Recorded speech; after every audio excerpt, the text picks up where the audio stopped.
경제브리핑 불편한 진실이 여러분의 확실한 두통 치료제가 되어드리겠습니다. 경제 뉴스가 연예 뉴스처럼 쉽게 들리는 그날까지 경제브리핑 불편한 진실.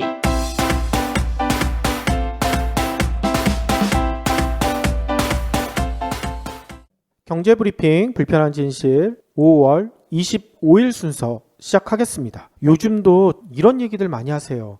요즘 젊은 친구들 톡톡 튀기는 한데 막상 쓰려고 하면 쓸만한 애들이 없다. 그런 얘기를 들을 때마다 저는 단군 이래 최대 스펙을 자랑하는 요즘 젊은이들이 왜 쓸만한 인재가 없어? 이런 말을 좀 직접적으로 해드리고 싶은데 못했었거든요. 근데 제가 페이스북을 보다 보니까요, 그거와 관련된 아주 명언들이 있더라. 쓸만한 사람이 없는 게 아니라 싼 값에 쓸만한 호구가 없는 거다. 와, 이거 진짜 명언 아니야? 그러네요. 또 한 얘기는 제값 안 주면서 일을 시키려고 하니까 사람이 없는 거지. 제값만 챙겨주면 일할 사람은 많아. 이런 얘기도 있어. 그래서 이걸 도대체 누가 썼나 좀 궁금해서 봤는데 정보가 좀 빈약해요. 처음에 말씀드린 거는 뭉크의 사촌형, 그리고 그 밑에 두 번째 얘기 드린 거는 뭉크의 외할아버지라고 돼 있더라고요. 뭉크요? 네, 그래서 화가? 그래서 저도 화가 뭉크인가 해서 제가 뭉크 관련된 자료를 다 찾아봤거든요. 근데 뭉크의 사촌형이나 외할아버지 관련된 내용은 없어. 그래서 이게 도대체 뭔가 봤더니 하나 유추할 수 있는 게 있었어요. 트위터에 뭉크라는 대화명을 쓰시는 분이 계시더라고. 트위터에 들어가 보니까 이 내용이 있는데 거기도 이 사촌형이 진짜 자기의 사촌형인지 이거에 대한 설명은 없어요. 아무튼 대단한 해안을 가지신 분이시라 꼭 한번 어떤 분인가 제가 좀 알고 싶은데, 혹시 저희 경제브리핑 불편한 진실 들으신 애청자분들 중에 그거에 대한 정보가 있으신 분은 저희한테 좀 알려주셨으면 좋겠습니다.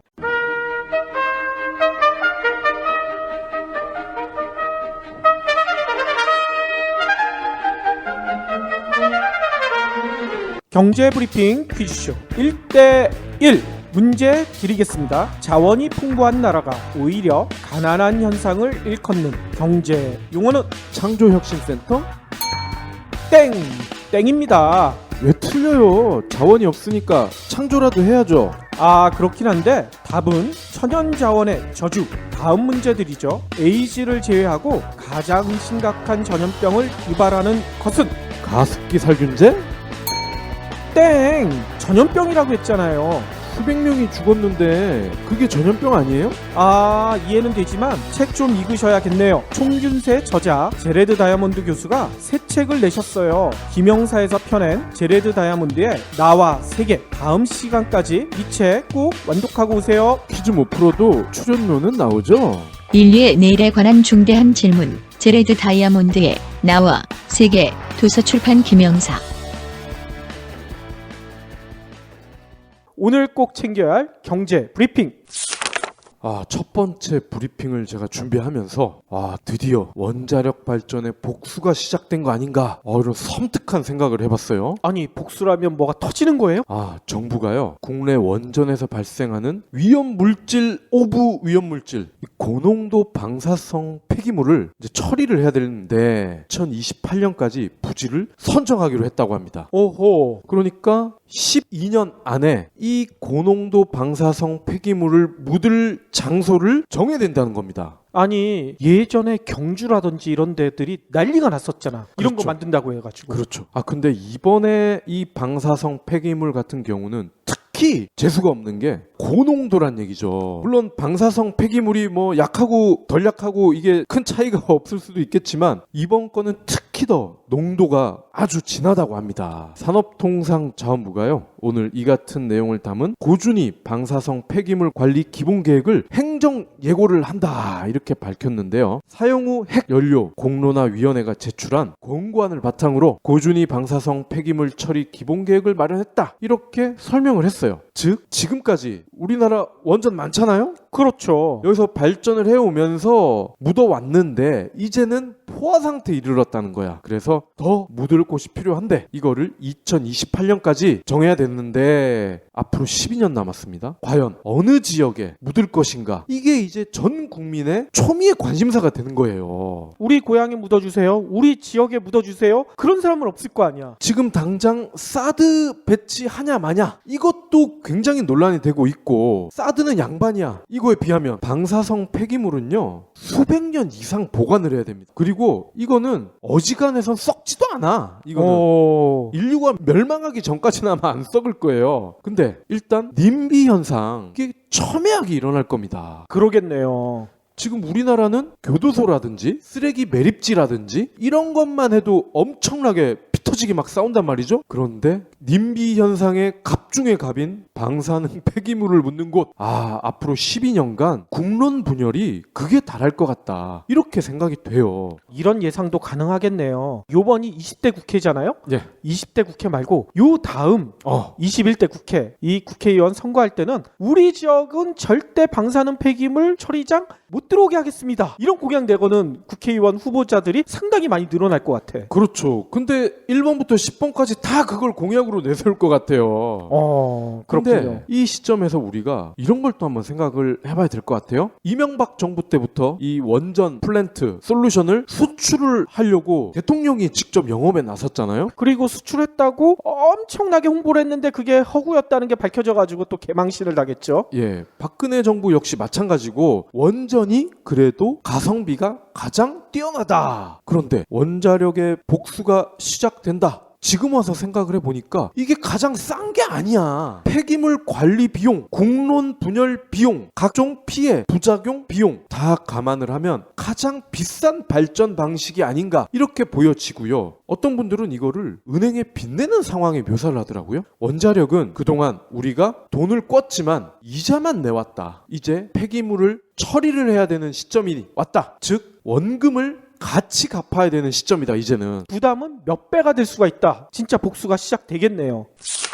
강남역 묻지마 살인 사건 이 벌어진 이후에 여성 혐오 이 관련된 논란이 엄청 불붙고 있다. 어제도 잠깐 얘기 드렸었잖아요. 근데 일부 몰지각한 분들은 이런 얘기하죠. 아니 여성들 그렇게 마음에 안 들면 너네들도 군대 가라, 군대 와라, 이런 얘기들을 하는데 정작 여성분들한테 군대 얘기하잖아요. 그러면 나도 군대 가겠어, 이런 분들이 상당히 많았었거든요. 근데 실제로 오늘 조사를 해봤더니 저희가 봤던 상황이랑 똑같아. 뭔 얘기냐면요, 취업 포탈 인크루트가 오늘 설문조사를 했어요. 여성 구직자를 대상으로 군대 갈 의향이 있느냐 이렇게 물어봤거든요. 그랬더니 무려 45%가 나 취업에 도움된다면 군대 가겠어, 이렇게 대답을 했다는 거예요. 남자 니네들이 군대 내세워서 취직 어쩌고 운운하는 게 꼴보기 싫다. 그러니까 말이야. 나도 가겠다 차라리. 그렇죠. 또 여성 ROTC 있죠. 예. 요즘 여자 대학에서도 ROTC 많이 모집하더라고요. 그렇죠. 여자 ROTC에도 지원할 의향이 있다고 대답한 여대생이요 무려 58%. 상당히 높죠. 역사적으로 보잖아요. 그러면 군대를 가는 게 과연 그게 의무였는지 이걸 생각해보면 역사학자들은 이런 얘기를 하더라고요. 그거는 오히려 권리였다. 예전에 그리스 시대만 보더라도 시민들로만 이루어져 있잖아. 그렇죠. 만약에 그게 의무였으면 노예들을 시켰을 텐데 그게 아니라 시민들이 그것도 자기 돈을 들여서 방패나 칼을 만들어가지고 페르시아랑 전쟁을 하러 나가잖아요. 그게 시민들의 권리였다는 얘기들이 많거든요. 그렇기 때문에 군대를 너네들 안 간다, 이거는 너네들 의무를 왜 이행 안 하냐 그 얘기가 아니라 너희들한테는 그런 권리조차 없다는 얘기인 거예요. 그러니까 여성분들은 아니 나도 그런 권리 되찾겠다, 군대 가겠다, 이렇게 얘기가 나온다는 얘기인 거죠. 근데 저는 이런 설문이 왜 이 시점에서 나왔을까? 이 설문을 한 사람이 좀 문제가 있는 거 아닌가? 이런 생각도 들어요. 남녀 간에 서로 싸움 조장하기 위해서. 네. 담배 얘기를 제가 또 하다 보니까 계속 하게 되는데 4,500원이잖아요. 근데 이게 불똥이 또 엄한 대로 튀었어요. 전자담배가 그렇게 많이 팔린다는 거예요. 담배 가격이 비싸지니까 차라리 전자담배 피겠다. 그런데 문제는 이 전자담배가, 저희는 담배를 안 피기 때문에 전혀 몰랐는데 분량이 또 그렇게 많다는 거야. 전자담배 분량은 또 어떤 거예요? 이게요, 스마트폰처럼 충전을 해야 된대요. 근데 담배인데 충전을 해요? 전자담배니까 충전을 한대. 그렇군요. 나는 건전지 넣어서 하는 줄 알았더니 그게 아닌가 봐요. 근데 충전을 하다가 빵 터진다는 거야. 아, 가끔 스마트폰 폭발하듯이. 네. 그러니까 한 번 피우면 평생 금연을 하게 만들 수도 있는 그런 전자담배가 많다는 거야. 아, 피고 있는 순간에 이게 폭발하면 진짜 평생 금연해야 될지도 모르겠네요. 그렇죠. 평생 금연해야 돼.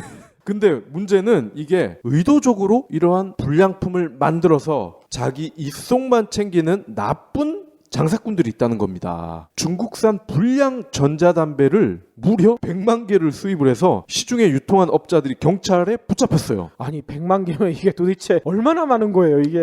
근데 KC 인증이라는 게 있다고 합니다. 아, 전자담배도 인증을 해주나 보죠? 예, 요게 전기용품 안전 인증서 이건데 이 사람들이 이거를 무단으로 그냥 스티커를 붙인다는 거야. 아, 인증 받지도 않았는데 그렇죠. 지네들이 그냥 내가 인증했어 하고 붙여버린다는 그렇죠. 거예요? 그러니까 소비자 입장에서는 안전하겠네? 산다는 거죠. 아하. 스티커만 붙여놓고서 정작 이 스티커를 받기 위해서는 중요한 부품들이 들어가야 될 거 아닙니까? 그렇죠. 요런 거는 싹 뺀다는 거지. 전자담배 피시는 분들은 내가 피는 내 담배에 KC 인증이 있더라도 무조건 안심하지 마시고 한번 확인을 해보셔야 될 것 같아요. 아이, 근데 저는 이런 확인보다는 담배를 끊는 게 가장 속편하지 않을까 이런 생각이 드네요. 다음 소식은요. 오늘 외신을 통해서 참 재미난 얘기가 들어왔어요. 세계 1위의 자동차 기업 하면 떠오르는 데가 있죠. 도요타. 예. 일본의 도요타가 1위더라고요. 아무튼 이 업체가요. 또 카쉐어링 분야의 대표 기업 우버.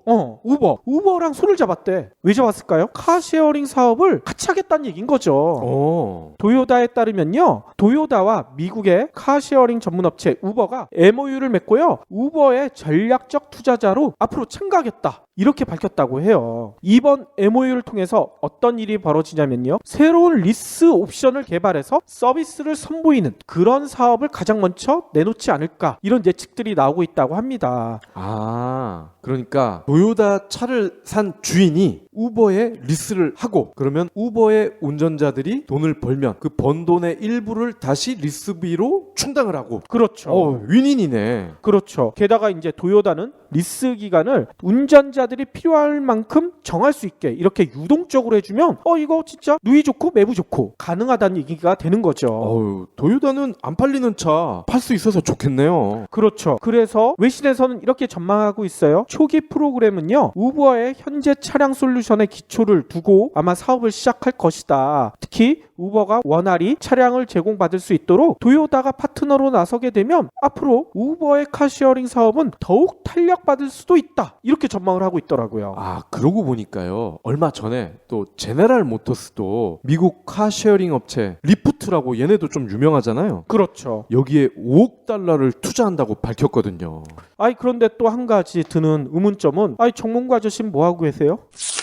화웨이가 삼성에 특허 침해 소송을 했어요. 삼성이 화웨이를 침해 소송한 게 아니라요? 그렇죠. 거꾸로네? 화웨이가요, 미국 샌프란시스코 캘리포니아 북부 연방 지원에 소장을 제출을 했는데 이겁니다. 4세대 이동통신 업계 표준 그리고 이와 관련된 특허 11건을 삼성이 침해했다. 그러면서 현금으로 토해내라. 소장을 이렇게 낸 거야. 오호. 화웨이가 재작년에 3,442건, 작년에는 3,898건의 특허를 신청을 해서 2년 연속 특허 신청 1위를 기록을 했대요. 화웨이가 이렇게 특허를 많이 신청했어요? 네. 그러니까 여기까지 보면은 이게 단순히 장난은 아니다. 노이즈 마케팅을 노리고 한 것 같지는 않다. 이런 생각이 들긴 해요. 그렇죠. 아니, 한 해에 신청한 특허만 3,400여 건이 되니까 이 중에 하나 삼성이 그냥 썼을 수도 있겠구나. 이런 생각도 드네요. 예. 그리고 제가 좀 더 찾아보니까 시총 1위 애플마저도요. 화웨이와 교차 라이센스 계약을 맺었대요. 그리고 연간 수억 달러 규모의 로열티까지 주고 있다는 거예요. 쉽게 얘기하면 애플이 화웨이 특허를 돈을 주고 쓰고 있다는 얘기 아니에요? 그렇습니다. 그러면 삼성은 이런 교차 라이센스 계약 맺지 않았다는 얘기예요? 그렇죠. 그리고요, 더 놀라운 거는 화웨이가 매출의 7분의 1을 R&D에 쓰고 있는데 애플, 구글, 삼성 이 기라성 같은 기업들이 딱 화웨이만큼 R&D에 쓰고 있다는 거야. 아하. 그만큼 화웨이는 돈을 많이 쓰고 있다는 거죠. 덩치에 비해서는. 그러니까 화웨이가 삼성을 상대로 소송을 낸 게 이게 정말 뭔가를 노리고 있는 그런 것보다는 정말 특허를 삼성이 허락 없이 썼을 수도 있겠구나 이런 생각이 드는 거죠. 제로시대. 산업의 모든 경계가 무너지고 있습니다. 기업의 핵심 자산은 부채로 바뀌고 있습니다. 여러분이 알고 있는 경영 상식은 이미 파괴되고 존재하지 않습니다. 제로시대. 호황기를 기다리지 마라. 호황기는 절대 돌아오지 않습니다. 지금까지와는 전혀 다른 방법, 새로운 전략을 찾아야만 합니다. 국내 프리미엄 경영 전문 매거진 동아 비즈니스 리뷰 김남국 편집장이 전하는 새로운 생존 공식은 제로시대에서 보실 수 있습니다. 비즈니스북스에서 출간된 제로시대는 서점에서 절찬 판매 중입니다.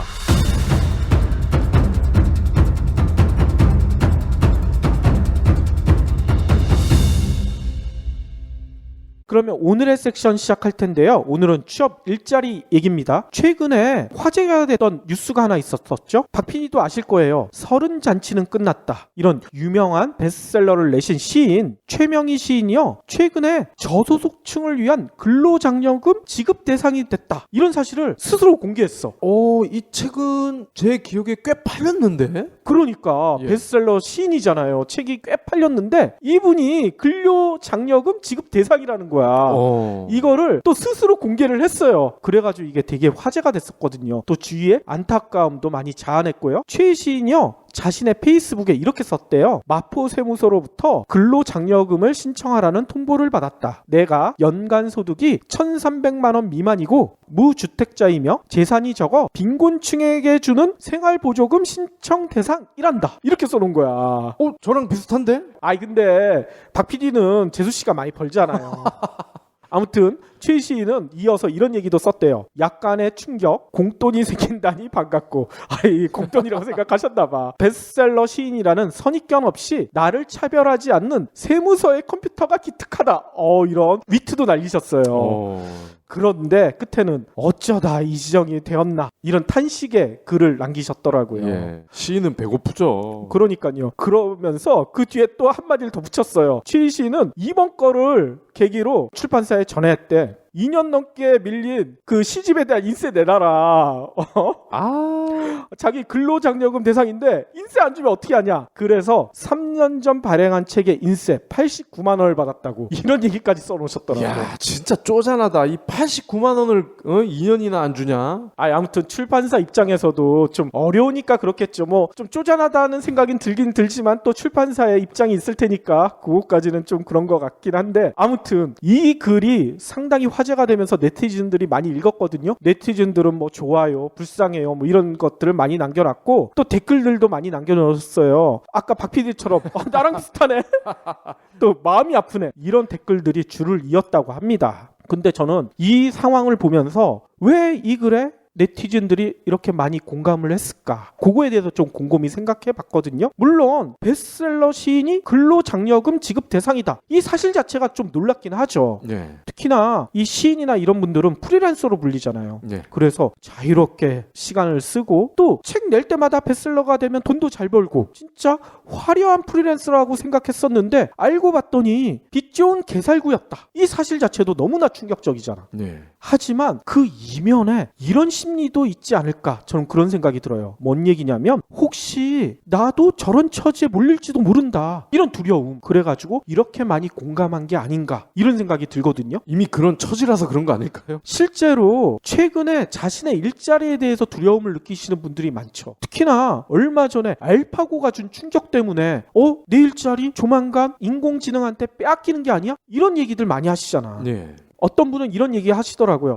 인공지능한테 빼앗겨도 프리랜서 자리는 괜찮대. 그러니까 뭐 내 일자리 빼앗기면 프리랜서라도 하지. 화려한 프리랜서 하면 될 거 아니야? 이렇게 얘기했는데 방금 전에 화려한 프리랜서가 빚 좋은 개살구라고 이 마지막 보루가 깨지니까 사람들이 엄청 공감한 게 아닌가 이런 생각도 들고요. 그런데 이렇게 얘기하시는 분들도 대부분 이런 생각을 하세요. 인공지능이 진짜 화려하고 충격을 많이 줬지만 당장의 일은 아니다. 내가 과연 내 일자리가 말로는 인공지능한테 빼앗길 수도 있을 것 같다는 두려움이 있지만 그거는 뭐 빨라야 10년 후, 20년 후 아니면 우리 자녀 세대 이때 얘기지. 당장 나한테는 별 상관없다. 그냥 나는 그냥 나 하던 일 하면 되지. 보통 그렇게들 많이 생각하잖아요. 예. 그런데 문제는 그렇게 생각할 일이 아니라는 거예요. 우리 바로 눈앞에 벌써 그런 일들이 벌어지고 있대. 우리가 한 2달 전쯤에도 한번 방송을 했던 것 같아요. 내 생에 터미네이터가 현실이 될 줄이야. 그러니까 말이야. 당장 인공지능한테 일자리를 빼앗기지는 않겠지만 인공지능이 아니라 그 바로 전 단계 스마트폰 앱 때문에 일자리를 뺏기시는 분들이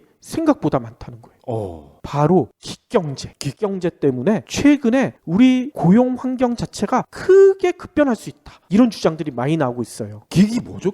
일단 기기란 용어부터 좀 설명을 드려야 될 것 같아요. 보통 기하면 그거 먼저 떠올리실 거예요. 괴짜를 타는 기기 있죠. GEEK로 된 괴짜. 그 기기를 떠올리시는 분들이 많으실 텐데 그거랑은 좀 다른 얘기입니다. 이 기기는요. 원래 제대로 발음하면 기그라고 하더라고요. GIG로 돼 있어요. 근데 이 용어는 미국에서 처음 나왔대요. 1920년대 미국에서 재즈 연주회 성행을 했나 봐요. 이 재즈 연주회를 하려고 하면 연주자들을 상시 고용할 수가 없잖아. 이 재즈 연주회나 이런 게 매번 열리는 게 아니니까. 그러니까 재즈 연주회가 있을 때만 연주자들을 잠시 임시로 섭외해서 공연을 하는 이런 거를 기기라고 했다고 해요. 근데 그게 현대로 오면서 변형돼 가지고요. 고정적으로 계약하지 않고 필요할 때만 일시적으로 일하고 돈을 버는 형태. 이런 걸 뜻한다고 합니다. 딱 프리랜서네요. 그렇죠. 또 쉽게 얘기하면 초단기 계약. 이런 게 다 기기라는 얘기인 거예요. 다만 기존의 프리랜서랑은 조금 다른 면이 있대요. 기존의 프리랜서 같은 경우에는 보통 인맥이나 이런 걸 통해 가지고 일자리가 거래가 되고 그러잖아요. 근데 이 기경제에서는요. 아까 처음에 제가 얘기 드렸던 스마트폰 앱 이걸 통해서 고용이 진행이 된대요. 그래서 이 기경제를 예전에 저희가 방송에서도 한번 말씀드렸던 온디맨드 있죠. 온디맨드 경제 이렇게 부르는 경우도 있고요. 또 플랫폼 이게 스마트폰 앱이 플랫폼 형태로 돼 있으니까 플랫폼 경제라고도 불린다고 해요. 그러면 도대체 스마트폰 앱으로 고용이 거래가 된다? 도대체 어떤 게 있을까? 궁금하시죠? 저희가 아까 브리핑 시간에 잠시 얘기 드렸던 우버 있죠. 그리고 리프트 이런 게 바로 기경제의 가장 대표적인 형태래요. 게다가 에어비앤비 아시죠? 숙박 공유업체. 에어비앤비가 하는 고용 방식도 기경제라고 해요. 그러면 아니 우버, 리프트, 에어비앤비 이런 기경제에서 고용하는 근로자가 그렇게 많지 않을 것 같은데 보통 그렇게 생각이 드시잖아요. 실제로 아직까지 전체 고용 시장에서요. 기경제가 차지하는 비중은 미미한 수준이래요. 몇 명 안 된다는 얘기인 거죠. 하지만 아까도 얘기했듯이 우버가 토요타랑 제휴를 하잖아. 리프트도 GM이랑 했잖아요. 거기다가 에어비앤비도 뭐 어느 큰 업체랑 또 제휴할 수가 있잖아. 그렇죠. 게다가 우버랑 리프트, 에어비앤비가 진짜 대박을 터뜨리니까 이것조차 하는 업체들이 엄청 많이 늘어났죠. 특히 차량 공유나 숙박뿐만 아니라 우리나라에서는 음식 배달 엄청 많죠. 또 심부름 대행 서비스 이런 것들도 많잖아. 이런 다양한 분야에서 이런 우버 같은 성공 모델을 따라하는 업체들이 늘어나면서 아예 이제는 새로운 고용 형태로 급부상하고 있다. 이렇게 평가하는 전문가들이 많대요. 근데 놀라운 점이 있어요. 이런 기경제가 늘어나니까 미국에선 이런 자료가 나왔대요. 자영업자가 크게 늘어나고 있대. 일단 숫자를 먼저 얘기 드리면 2011년에 미국 내 자영업자 숫자가요 1,500만 명 정도였대요. 그런데 3년 후인 2014년 이때는 1,800만 명으로 늘어났대요. 300만 명이 늘어난 거야. 이 300만 명이 늘어난 숫자가 어디서 나왔을까? 기경제 때문이다. 이렇게 분석하는 분들이 있어요. 아니 도대체 기경제랑 자영업자 뭔 관계가 있을까? 궁금하시죠? 쉽게 생각하면요. 우리나라에 택배 하시는 분들, 퀵서비스 하시는 분들, 대리운전 하시는 분들, 또 화물, 레미콘, 기사, 학습지 교사, 방송 작가, 보험 설계사 이런 분들 생각하시면 돼요. 뭔 얘기냐면요. 이런 분들이 우리가 보기엔 당연히 노동자잖아. 근로자잖아. 그런데 이분들이 해당 회사에 소속돼서 일어나는 것 같지만 법적인 문제 따질 때 이분이 근로자가 아니야. 노동자가 아니야. 그런 얘기 많이 들어보셨죠? 그러니까 택배 회사 직원이더라도 실질적으로 따져보면 그 회사의 정직원이 아니다 뭐 그런 뜻인가요? 이분들은 프리랜서로 등록이 돼 있어요. 그 회사랑 관련이 없어. 그 회사 복장을 입고 그 회사 차를 몰고 있지만 해당 회사에서 책임을 전혀 지는 게 없어요. 한마디로 개인 사업자가 된다는 거예요. 자영업자란 얘기인 거죠. 기경제 노동자들도 이거랑 똑같대요. 우버나 리프트에 소속돼서 일할 것 같지만요. 이분들이 그 회사에 소속돼서 정규직으로 일하는 게 아니에요. 개인 사업자, 자영업자가 된다는 뛰어든다는 얘기인 거예요. 그러기 때문에 아까처럼 기경제가 조금 늘어나기 시작하니까 미국 내 자영업자가 폭발적으로 증가하기 시작한 거야. 다시 말해서요, 정규직으로 일자리를 구하지 못한 이런 실업자들이나 낮은 연봉으로 뭐 회사 다니는 것 이제 지겹다 이런 분들이 아이 그래 그냥 내 사업하지, 내 사업하려고 하면 자본이나 이런 게 있어야 되는데 그거 쉽지 않고 기경제에서 자기 일자리를 찾는다는 거예요. 근데 그 찾은 일자리가 자영업자, 이렇게 되니까 미국 내 자영업자 숫자가 늘어난다는 얘기가 나오는 거죠. 이것 때문에 미국에서 놀라운 일이 벌어졌어요. 뭐냐면 미국이 최근 완전 고용에 가깝다 이런 얘기들이 나오거든요. 예. 실제로 미국 실업률이요 2009년 10월에는 무려 10%까지 치솟았대요. 이때 난리가 났었잖아요. 금융위기 오고. 예. 그랬는데 현재 실업률이 얼마인 줄 아세요? 4.9%. 미국 같은 거대 경제에서 실업률이 4.9%다? 경제학자들은 경악을 해요. 이건 완전 고용이다. 그런데 이렇게 낮아진 이유에 대해서 경제학자들은 기경제가 확산된 그 효과 때문이다. 이렇게 분석하시는 분들이 있거든요. 아니 그러면 기경제라는 게 실익을 떠나서 어쨌건 이런 고용 측면에서 보면 아주 긍정적인 역할을 하고 있네요. 그렇죠. 미국 경제 전반에 활력을 불어넣고 있다. 이렇게 평가하시는 경제학자들도 있어요. 특히 기업 입장에서는 기경제로 고용하게 되면 그 해당 노동자를 쓰는 비용이 확 줄어들거든요. 네. 정규직 쓸 때보다 프리랜서 쓰는 게 훨씬 싸잖아. 그렇죠. 당연히 기경제로 많이 고용을 시키려고 하고요. 또 노동자 입장에서도 기경제를 선호하시는 분들이 있대. 뭐냐면 시간을 뭐 얽매이지 않고 보다 효율적으로 활용할 수 있다. 자신이 결정을 해서 나 언제부터 언제까지만 일할래요? 이래가지고 그때만 일을 할 수 있는 그런 게 보장이 된다고 하더라고요. 나는 화려한 프리랜서가 좋아. 이런 분들도 기경제에 다들 끼어든다는 얘기인 거고요. 게다가 난 마크 저커버거처럼 창업을 해볼래. 이런 분들도 당장 창업하기는 힘들잖아. 그러니까 기경제를 통해서 일단 자영업자가 되는 거 아니에요. 개인 사업자가 되는 거 아니에요. 미리 창업을 경험해보고 이런 분들이 기경제에 다 끼어든다는 얘기인 거죠. 따라서 이런 얘기도 하세요. 기경제가 기업인이 될 수 있는 장벽을 크게 낮춰준대요. 그래서 미국 사회에 만연한 경제적 불평등을 해소하는데 최고다. 이렇게 평가하는 사람들도 있어요. 안녕하세요, 해리입니다. 여러분, 꼬박꼬박 내는 반값을 생각하면 집 선택은 신중해야 합니다. 360도 리얼뷰와 조건 검색, 그리고 매물도 많은 다방으로 찾으세요. 반값이 얼만데 볼 수 있는 건 다 봐야죠. 방 찾을 땐 다방. 그런데 기경제에 어둠 측면이 있거든.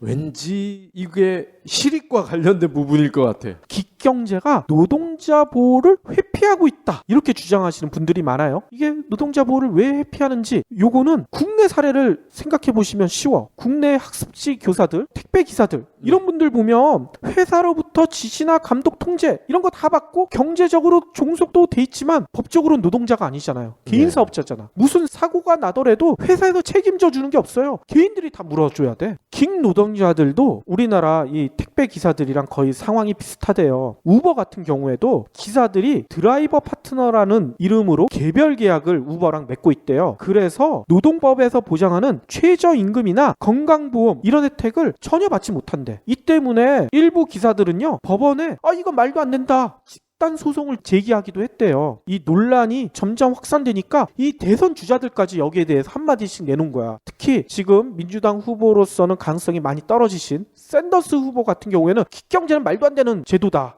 이거 다 없애버려야 된다. 이런 얘기까지 하고 하니까 미국 노동부도 이거 그냥 놔두면 안 되겠네. 뭔가 말을 했어요. 뭐냐면 우버 기사와 같은 독립적 계약자는 피고용인으로 봐야 된다. 말하자면 노동자다, 근로자다. 이런 새로운 노동 지침 초안을 마련하고 있다는 얘기가 들려오고 있어요. 기경제의 암울한 면이 이것만이 아니더라고. 제가 찾아봤더니만요. 기경제 확산이 노동자 임금 상승을 막고 있다. 이렇게 주장하는 학자들이 있어.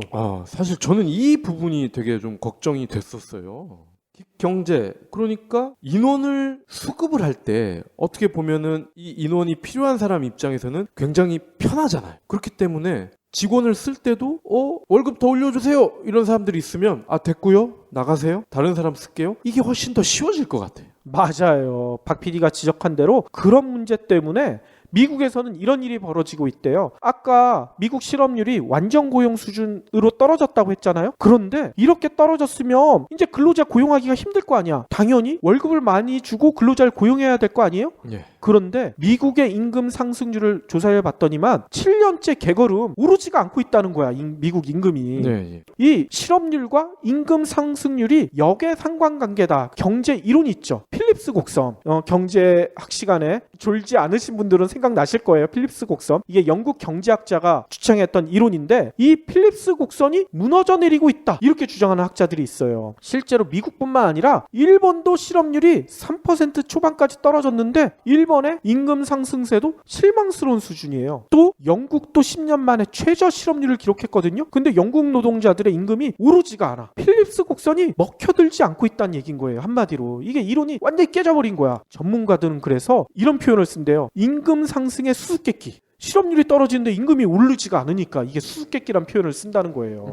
당연히 이 수수께끼의 상황의 원인은 알고 있죠. 우리가 지금까지 얘기 드렸던 기경제 확산 이것 때문이다. 전문가들은 그렇게 지적을 하고 있죠. 아까 박 PD가 얘기한 대로 필요할 때마다 임시로 인력을 고용해서 일을 맡기니까 이 기경제가 저임금 일자리만 양산하고 있다. 이런 조사 결과가 나오고 있다고 합니다. 근데 또 하나 더 주목할 게 있어. 이게 점점 파면 팔수록 더 나와. 뭐냐면요. 이 기경제가 저임금 일자리만 양산하는지 봤더니 또 그게 아니야. 이 기경제 일자리 가운데서도 양극화가 벌어지고 있대. 도대체 왜 양극화가 벌어질까 찾아봤더니만요. JP 모간 체이스 인스티튜트라는 곳이 있거든요. 여기서 보고서를 하나 내놨는데 2014년에 미국 소득 상위 20% 구간에 있는 근로자들이 하위 20%보다 기경제를 활용해 더 많은 소득을 올렸다. 이렇게 나타났대요. 보통 기경제 아까 얘기한 대로 저임금 일자리만 양산한다고 하는데 이거 말이 안 되잖아. 이유를 따져봤더니만 생각보다 간단해. 고소득층은 기경제를 참여할 때 어떻게 참여하느냐? 자신이 보유한 주택이나 자동차를 대여해가지고 돈을 번다는 거야.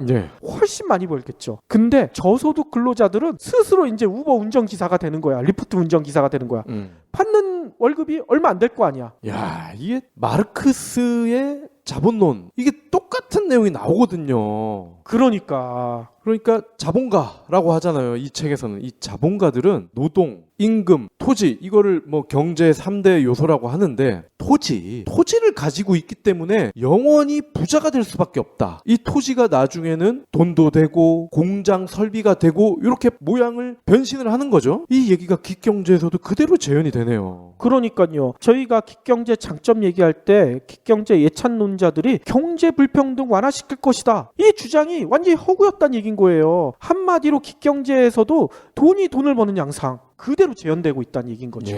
물론 지금까지 기경제의 암울한 점을 좀 많이 얘기 드렸는데 이 기경제가 이제야 시작된 이런 형태니까 앞으로 변신을 여러 번 할 거예요. 그래서 현재 같은 암울한 모습만 남을지 아니면 장점이 더 많이 부각될지 그거는 좀 더 지켜봐야 되겠죠. 하지만 그렇다고 기경제에 대해서 준비를 안 하고 그냥 가만히 기다리는 것도 바보 같은 짓일 것 같아요. 보통 이런 얘기 많이 하잖아요. 미래는 준비하는 사람한테만 열린다. 이런 얘기가 있잖아요. 그러니까 기경제가 앞으로 대세가 될 가능성은 상당히 높기 때문에 기경제 시대에 우리가 어떻게 살아야 될지 지금부터 차근차근 준비하는 그런 자세가 필요할 것 같은데요. 일단 정부부터 정신을 차려야 돼요. 지금 우리나라 사회안전망 자체가 워낙 빈틈이 많고 하긴 하지만 그런 빈틈이 많은 사회안전망조차도 정규직 위주잖아. 이거를 빠른 시간 내에 이 기경제 노동자를 보호할 수 있도록 빨리빨리 제도를 완비해야 되지 않을까 이런 생각이 들거든요. 근데 우리나라 정부에서 기경제 관심 있는 사람이 별로 없어 보여서 참 두렵다는 생각이 들어요. 게다가 저는 개인 차원의 준비도 필요하다는 생각이 들어요. 뭔 얘기냐면 아까 초반에도 얘기했듯이 진짜 알파고 보면서 여러 가지 두려움을 많이 느낀다는 분들이 많지만 정작 이거는 내가 직장 다닐 때 닥칠 일은 아니야 이렇게 생각하시는 분들이 많잖아요. 그런데 이 기경제가 확산된다는 얘기는 벌써 인공지능이 몰고 올 4차 산업혁명의 초기 단계일 수도 있다. 이런 주장들이 나오고 있거든. 오늘 보도를 보니까요. 지금 이 부모님이라 하면 자녀가 이제 성년이 된 그런 부모님인데 5분 중에 1분이 아직도 성년 자녀를 캥거루처럼 끼고 산다는 거야. 그렇죠. 그러면 이 기경제가 뭐 내일은 아니고 우리 애들 일이다? 우리 애들 일이 내일이 될 수도 있는 거예요. 그렇죠. 5명이 이제는 5명 중에 3명 이상이 성년 자식을 끼고 살아야 되는 상황이 올 수도 있는 거죠. 그렇습니다. 그래서 여러분들한테 한 가지 제안 드리고 싶은 얘기는요. 이런 기경제 온다고 그러면 내가 뭐 해야 돼? 이렇게 하실 게 아니라 이런 험난한 파고를 혼자서 헤쳐나가겠다. 이렇게 생각하실 게 아니라 같이 힘을 합쳐서 쳐나가야 이런 기경제에서 살아남지 않을까. 이런 얘기를 드리고 싶어요. 뭔 얘기냐면 기경제와 흡사한 수고용 노동자, 아까 얘기 드렸던 뭐 택배 기사라든지 아니면 학습지 교사분들, 이런 분들도 노동 조건을 스스로 개선하기 위해서 노조를 만들거나 협동조합을 설립하려는 움직임이 최근 활발하대요. 이런 분들도 원래는 이런 노조나 협동조합 이게 만들기가 힘들었잖아요. 다들 개인 사업자니까. 근데 가혹한 노동 환경이나 열악한 이런 처우를 개선하기 위해서 스스로 노력하고 있는 거야. 또 제가 기사를 찾아봤더니 방송 작가들이 오는 6월, 그러니까 얼마 안 남았어요. 6월에 노동조합 출범을 앞두고 있다. 이런 반가운 소식도 있더라. 혼자서 힘을 내기는 힘들지만 이게 같이 한다면, 함께 한다면 기경제의 단점을 또 장점으로 승화시킬 수도 있지 않을까. 저는 이런 생각이 들거든요. 그리고 음식이나 그리고 심부름 센터라고 하잖아요. 이런 분들 주로 이제 오토바이 많이 타고 다니시는데 이분들도 이러한 노동조합을 지금 만들어 놓은 상태라고 하더라고요. 그렇죠. 뭐 기경제 뭐 온다고 해봤자 당장 뭐 내일 뭐 이렇게 닥칠 일이 아닌데, 이렇게 생각하시면 혹시 아까 저희가 처음 얘기 드렸던 근로장려금 지급 대상의 다음 주자가 바로 나 자신이 될 수도 있다. 이런 생각이 들어요.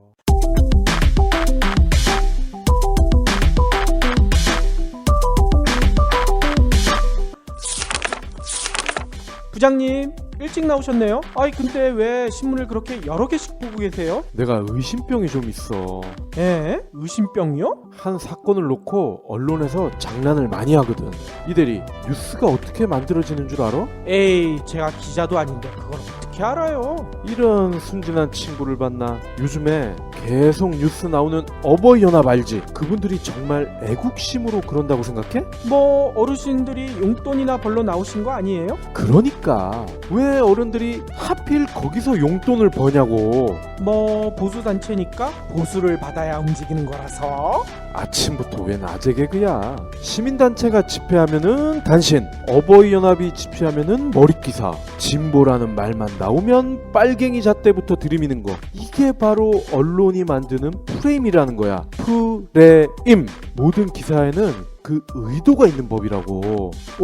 부장님은 어떻게 그런 걸 다 아세요? 사실 내가 요즘에 현직 기자가 쓴 재밌는 책을 하나 보고 있어. 이거 나쁜 뉴스의 나라. 아마 이대리가 보는 찌라시보다 훨씬 재밌을걸?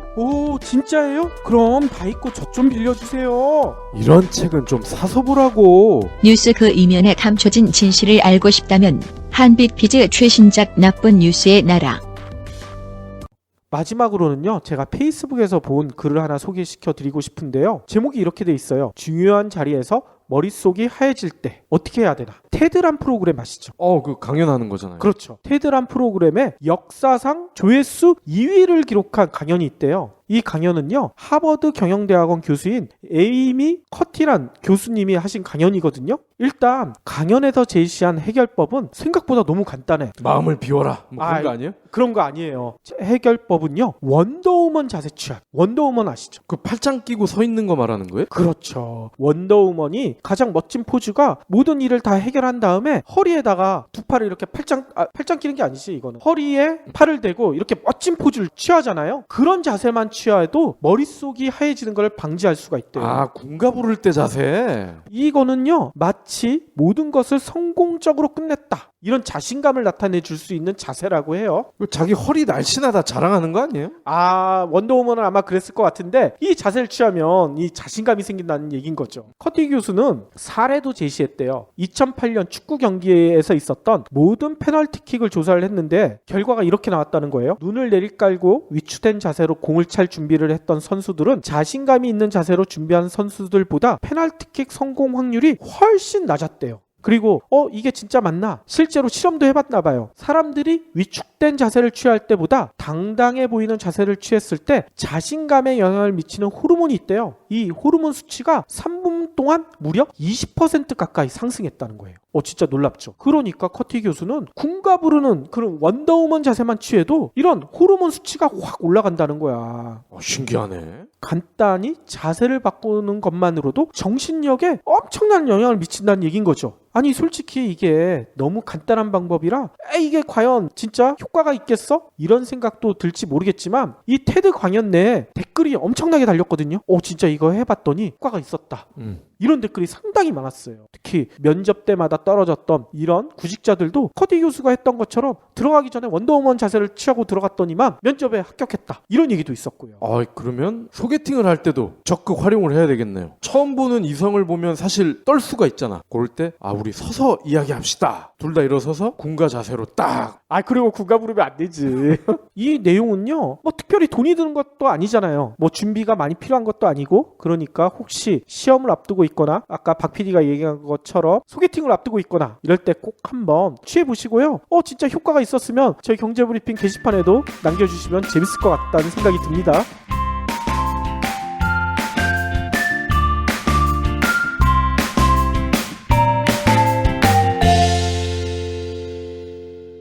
경제브리핑 불편한 진실 완수해주셔서 감사합니다. 하트 투척, 댓글 남기기, 계좌 후원 등 다양한 방법으로 힘을 보태주세요.